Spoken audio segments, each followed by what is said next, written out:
पहिल्या संस्थेच्या तुम्ही अध्यक्ष. कधीपासून तुम्ही इथं? होय हम्म. पाहिजे यायची.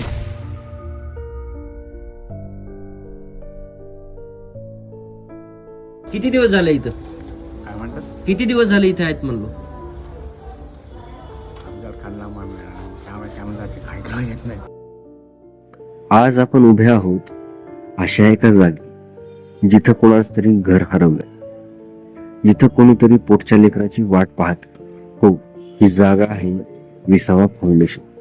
जिथं स्वातीताई तरडे हे एक नाव नाही तर मायेची सावली आहे, जी या वृद्धांच्या दुःखांना मिठी घालते.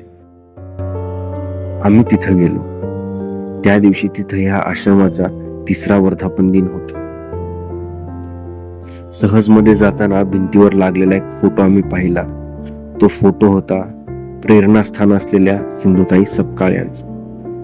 त्या क्षणी आम्ही समजलो ही जागा फक्त आश्रय नाहीये, हळव्या मनांना जोडणारा एक खरा विसावा आहे. जशी विसावा ही मायेची सावली, तशी ती वृद्धांची माऊली. वृद्धांची माऊली म्हणजे स्वातीताई तरडे.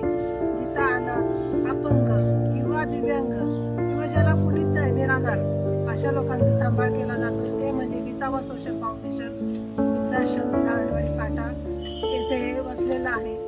गेले 3 वर्ष हे कार्यरत आहे की अनेक लोकांना तिथे आधार दिला जातो. आतापर्यंत 25 लोकांना चांगलं करून त्यांच्या कुटुंबात परत रिटर्न पाठवलेलं आहे. आणि ज्यांना घरी पाठवू शकत नाही आपण किंवा ज्यांना आधारच नाहीये की कुणाच्या घरी आपण आता जायचं, तर ते आपल्या वृद्धाश्रमात आता आहेत. आता म्हणजे टोटल ते 25 आणि हे आत्ताचे 24, 49चा आकडा आपला वृद्धाश्रमाचा 3 वर्षाचा आहे. म्हणजे नाही का, पण पहिलं मी 28 वर्ष हॉस्पिटलला म्हणजे अपोलो, दीनानाथ, सरकार अशा मोठमोठ्या हॉस्पिटलमध्ये मी कार्यरत होते. एक ANM GNM झालेला आहे माझं. नर्सिंग क्षेत्रात असल्यामुळं बऱ्याचशा गोष्टींची मदत मला इथं करता आली किंवा मी करू शकते इथं. की ज्यावेळेस मी ब्युरोचे कॉल करायचे किंवा घरी जाऊन होम केअर सर्व्हिस द्यायची आजी आजोबांना, त्यावेळेस एकच आजी किंवा एकच आजोबा आपण 24 तास सांभाळत होतो किंवा 12 तास त्यांना ती सर्व्हिस देत होतो. पण यावेळेस माझ्या असं लक्षात आलं की हीच जर सेवा आपण एकत्र देऊन करून आपण अनेक वृद्ध आजी आजोबांना जर दिली तर त्याचं काहीतरी वेगळं रूपांतर होईल. तसंच असा विचार केल्यावर माझ्या विसावा संस्थेची स्थापना झाली 19 जून 2022.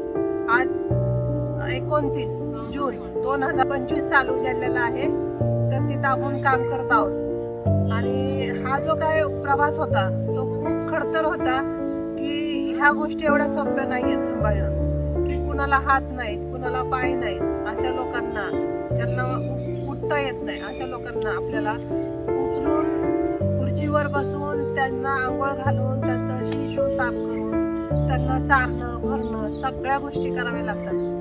कधी कधी आपल्याला घरच्यांचा सुद्धा पाठिंबा नाकारला जातो. समजा एखाद्या जर मला मेडिसिनची गरज लागली आणि घरच्यांनी जर नाकारली किंवा घरचे असतील नसतील माहीत नाही, पण जर आश्रमातल्या लोकांना ती सेवा देणं तर मला भागच आहे. एखादा आजारी पडलं, सर्दी खोकला आला तर त्यांना सर्दी खोकल्याच्या जन्मी ठेवू शकते का? नाही.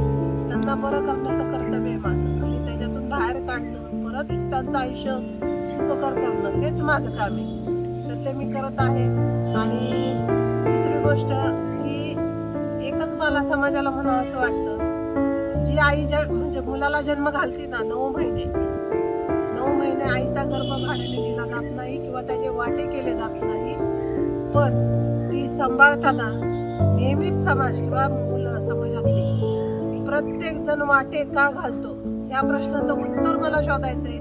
आणि ते मला मिळन अशी अपेक्षा करते की आईला नका एवढ्या यातना देऊ की हे माझं काम नाही, ते त्याचं काम आहे, ते त्याचं काम आहे, हे तिनेच केलं पाहिजे. असे वाटे कशासाठी? जर एकच मुलगी आणि एकच मुलगा असता तर तुम्ही कुणाचे वाटे घालणार? ज्यांना मुलंच नाहीत त्यांनी कुणाचे वाटे करायचे?